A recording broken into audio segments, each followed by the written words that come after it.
Have you ever wondered what really separates people who succeed from those who struggle, no matter how hard they work? You might think it's talent, connections, or even luck, but here's the thing. One of the most powerful factors is actually something you carry inside your own mind, your thoughts. Yes, your thoughts. A person's greatness is often determined first by what they think about themselves, about their life, and about the world around them. Oh, this is a timeless truth. And if you look at the lives of highly successful individuals like Elon Musk, Steve Jobs, and Jeff Bezos, you'll see it reflected again and again. These are people who didn't just stumble into success, they envisioned it first. They believed in it, and they acted in alignment with those beliefs. Napoleon Hill, in his classic book Think and Grow Rich, put it perfectly: what you think about, you become. But here's a question that makes us pause. If that's true, then why do so many people struggle to achieve the success they dream about? Is it because they don't think about the future? Or maybe they fail to see their own potential? Today, I'm going to share a story that digs deep into this idea. A story that not only uncovers why some people struggle while others rise, but also teaches a powerful lesson about mindset, value, and perspective. Along the way, we'll pick up some new words and expressions to sharpen our English, so make sure you stay with me until the end. I promise it's going to be worth your time. Let's step into a story that begins in a very ordinary place, a busy railway station. In this railway station, day after day, lived a man who survived as a beggar. He had no home, no regular income, and relied entirely on the kindness of strangers, or perhaps more accurately, their pity.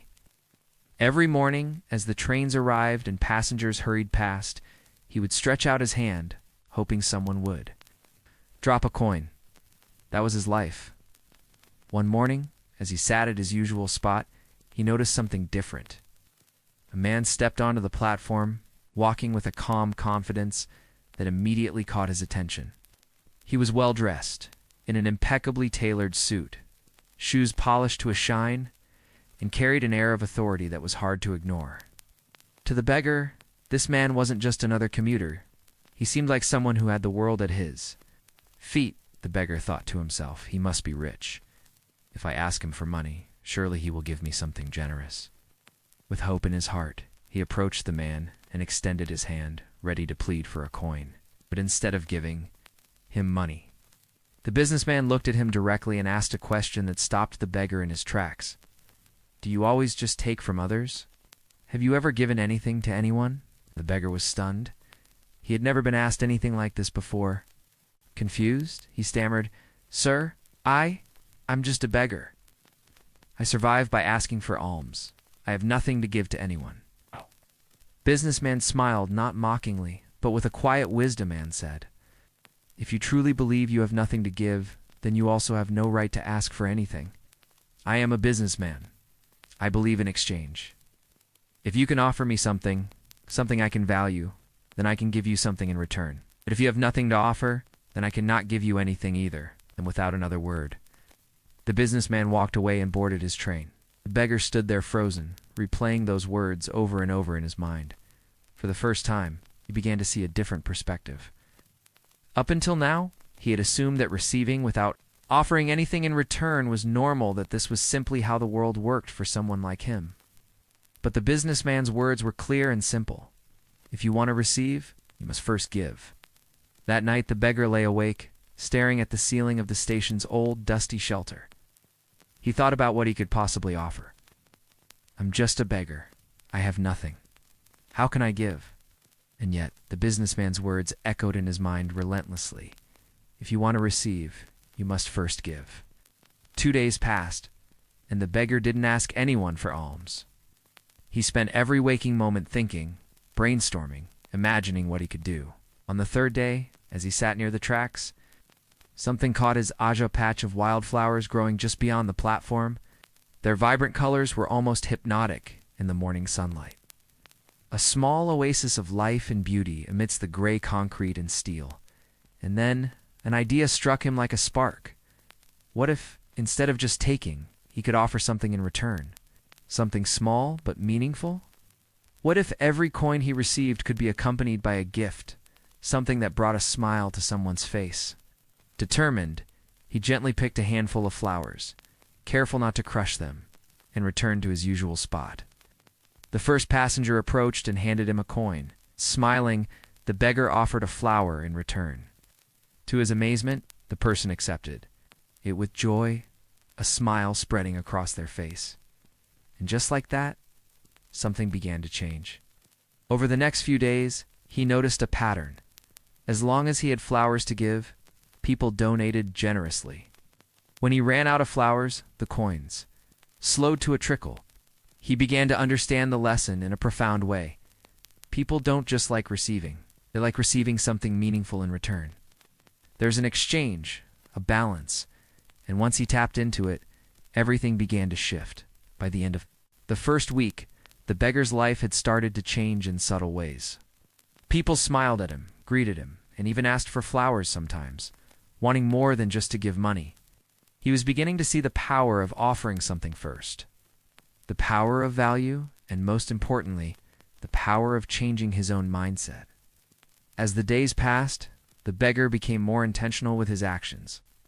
What had started as a simple idea, offering flowers in exchange for coins, was slowly transforming the way he saw himself. He began to notice small details he had never paid attention to before, the way people moved through the station, the expressions on their faces, their moods. Some were in a rush, barely glancing at him. Others lingered, drawn in by a sense of curiosity or kindness. Now when he handed someone a flower, he wasn't just giving a physical object. He was giving a moment of joy, a spark of beauty in their busy day. One morning, as the platform buzzed with the usual crowd, the beggar noticed a familiar figure walking toward him. It was the businessman from before, the one who had challenged him with that simple yet profound question. The beggar's heart raced with excitement. This time he wasn't going to extend his hand empty-handed. He had something to give, sir, he called, waving to get the man's attention. Today I have something for you. If you give me money, I will give you flowers in return.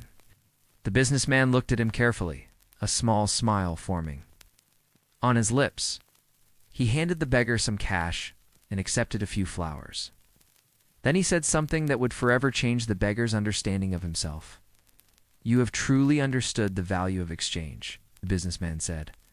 Today, you are no longer just a beggar. You have become a businessman. The beggar stood there, the words echoing in his mind. A businessman? Could it really be true? For years he had seen himself as small, powerless, and insignificant. Yet now, a seed of possibility had been planted. Began to think, maybe his circumstances didn't define him. Maybe his thoughts, actions, and the value he created were what truly mattered. That night, as he sat quietly on the station bench, he reflected on everything that had happened. He realized that being a businessman wasn't about having a suit or a fancy office. It wasn't about wealth alone. It was about understanding the principle of exchange, about giving value in order to receive value. For the first time, he saw that he was not just a beggar asking for coins out of pity. He was offering something real, something people wanted, and in return, they were paying him. He was creating a small business right there on the railway platform. Excited by this revelation, he made a bold decision. He would no longer live as a beggar. He would leave the station, leave behind the life of dependency and despair, and embrace this new identity. He would see himself as capable, resourceful, and deserving of success. Over the next few months, the beggar, now thinking of himself as a small businessman, worked tirelessly. He experimented with different ways to make his flowers more appealing, arranging them carefully, keeping them fresh, and even learning a few simple techniques to make bouquets look more beautiful. Each day, he applied the lessons he had learned at the station. Give value first. Understand your customer, and see the potential in yourself. 6 months later, the transformation was remarkable. The man who had once relied entirely on the generosity of strangers now ran a successful flower business. He had expanded beyond the railway station, selling to local shops and even taking custom orders. People respected him, not just for the flowers he sold, but for the way he conducted himself, his confidence, his integrity. and the genuine care he showed in every interaction. And then one day, at the same station where his journey had begun, he encountered the businessman once again. Two men recognized each other immediately and shook hands. "Do I know you?" the businessman asked, curiosity in his eyes. "Yes," the flower seller replied, smiling. "We've met twice before, right here on this very platform." The businessman frowned, trying to recall. Then suddenly his eyes widened in surprise. "Wait, you're the beggar. The one I refused to give money to. And later, the one I bought flowers from." "Yes," the former beggar said, laughing softly, "that's me. But today, I am no longer a beggar. I run a successful flower business, and I'm traveling to expand it further." The businessman was astonished. "That's incredible. What changed?" The flower seller's smile widened. "You taught me one of life's greatest truths. You only receive when we give." That day at the station, I realized I was never really a beggar. I was a businessman all along. I just had to see myself that way. The two men shook hands again, this time as equals, and then boarded their respective trains, heading toward their futures. This story holds a lesson that goes far beyond flowers and coins. It's about how we see ourselves and the power of our thoughts. Too often people limit themselves because they believe they are small, incapable, or unworthy. But the truth is, life responds to the identity we choose to embrace. If you see yourself as weak, life will keep reinforcing that belief. But if you see yourself as capable, valuable, and full of potential, your actions will align with that belief and, eventually, your reality will follow. There's another important aspect here, the principle of exchange. Success rarely comes from taking a loan, whether in business, relationships, or personal growth. Giving value is what unlocks opportunities. People want to receive something in return. The beggar learned this by offering flowers. But the same principle applies to every niche, every industry, every human interaction. Value comes first, and what you receive will follow. And finally, this story reminds us that transformation often begins in the mind. The beggar didn't become a businessman overnight. The first step was changing how he saw himself. Once his thoughts shifted, his actions followed naturally, and then the results came. This is exactly what Napoleon Hill meant. What you think about, you become. So if you're watching this and wondering why you haven't achieved your goals yet, ask yourself some questions. How do you see yourself?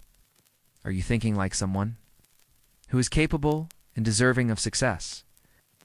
Are you offering value to the world, or are you waiting for it to be handed to you? Remember, greatness starts in your mind, but it must be expressed through your actions.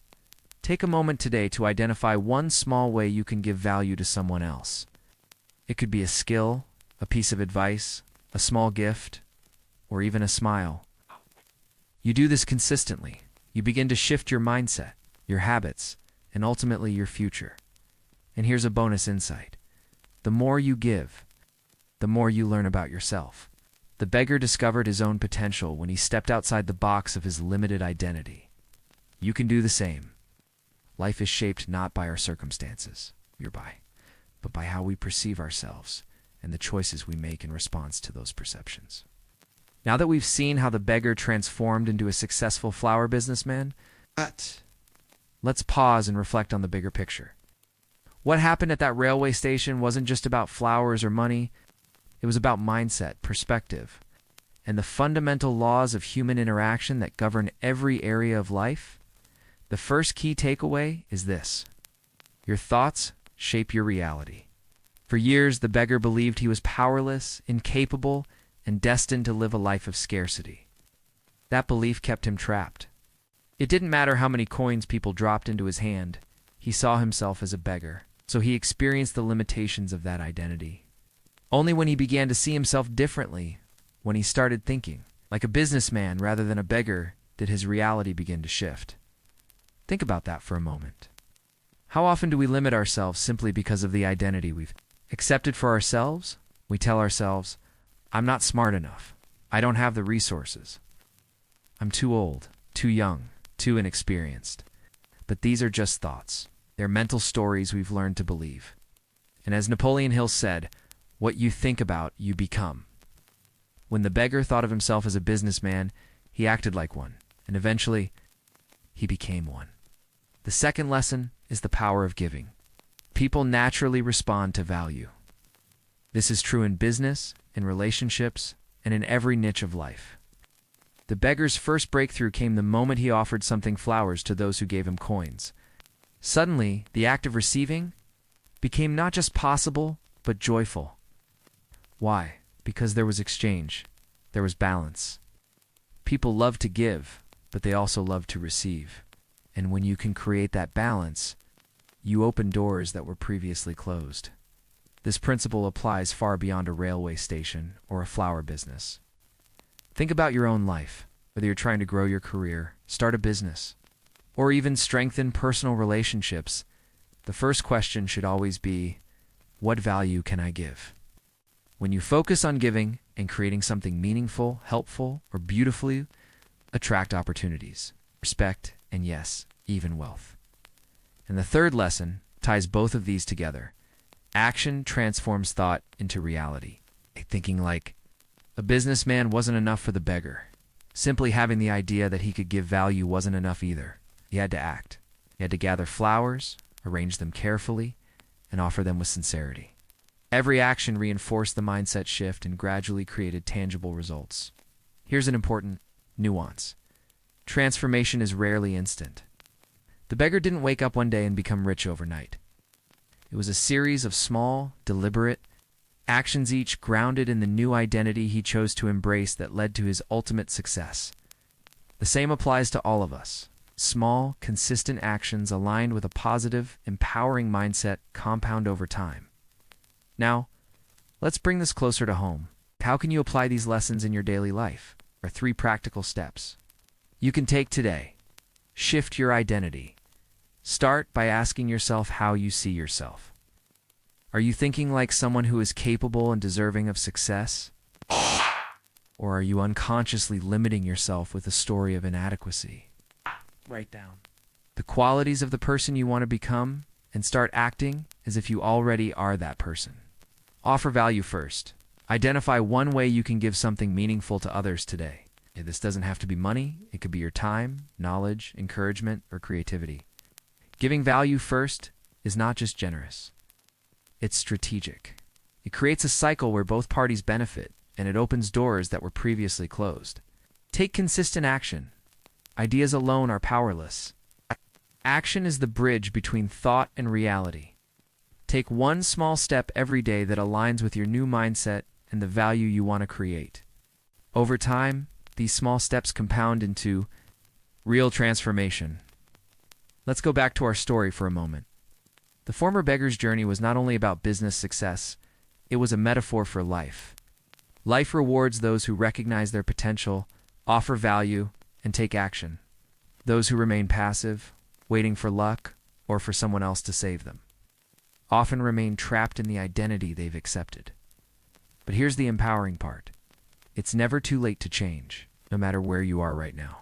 No matter how limited your circumstances may feel, you have the power to shift your mindset, to offer value, and to act. The moment you start thinking differently about yourself, you begin to see opportunities that were invisible before. The moment you offer value, you start receiving in ways you never imagined. And the moment you take consistent action, the world begins to respond to your new identity. Think about the beggar standing at the railway station. It's hesitant and unsure. And then picture him 6 months later, running a thriving flower business. The transformation wasn't magic. It wasn't luck. It was a deliberate choice to think differently, to give value, and to act with purpose. And that same process is available to each one of us. So today, I challenge you to reflect. What limiting belief are you holding on to? What value can you give to others, no matter how small? What is one action you can take right now that aligns with the version of yourself you want to become? Start there. Start today. Remember, your thoughts are powerful. Your perception of yourself shapes your reality. Your willingness to give creates the flow of opportunities. Your consistent actions turn dreams into tangible results. Life is not about waiting for the perfect moment. It's about creating the moment by becoming the person capable of achieving it. If this story inspired you, think about sharing it with someone who might need a reminder that greatness starts from within. Comment below with one lesson you're taking from this story, or share how you plan to offer value today. Every small step you take to change your mindset and act with purpose sets the stage for your own transformation. So as you move forward, remember this: don't see yourself as small, limited, or unworthy. See yourself as capable, strong, and deserving of success. Because when your thoughts change, your actions change. When your actions change, your future changes. And with that, I'll leave you with this simple truth. Life responds to the energy you put into it. Give value, believe in your potential, and act consistently, and you might just surprise yourself with what you can achieve. If you enjoyed this story, give this video a thumbs up, subscribe for more inspiring lessons, and share it to inspire others. I promise, your future self will thank you.